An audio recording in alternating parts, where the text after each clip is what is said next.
trending, welcome back to ZK Trend. Maraming mga manonood ng Be My Belle kagabi ang talaga namang grabe ang sigaw sa mga katanungan na buong tapang na sinagot ni Belle. Ang isa nga sa mga tanong na naitanong nga kay Belle ay kung hanggang kailan niya umano gusto na magtrabaho sa isang love team. At grabe nga ang naging sagot dito ni Belle na talaga namang grabe ang secureness niya pagdating nga kay Donnie at sobrang saya umano niya kapag si Donnie ang kanyang kasama.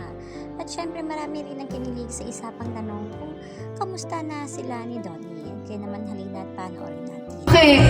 I can yes. Okay. Oo po. Opo, sasagutin ko po. Okay. Until when do you plan to be in a love team? That's what she asked. You know, I really love working with Donnie. No, seryoso kasi it's such, our set is so light when he's there.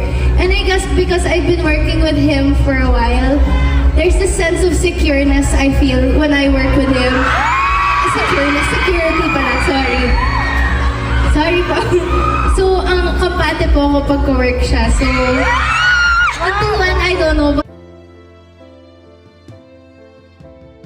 Kampante po ako pagka-work siya. So, until when, I don't know. But so far, I'm really enjoying working with him. I really like working with him. Guys, happy ba kayo doon?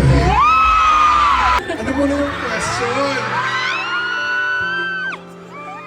Sabi, kamusta kayo ni Donnie? Ay, naman kami. We're really excited for how to spot the red flag. Panoorin niyo. Ay, bawal kasi mag-extra question. Ayun na yun! Okay, okay.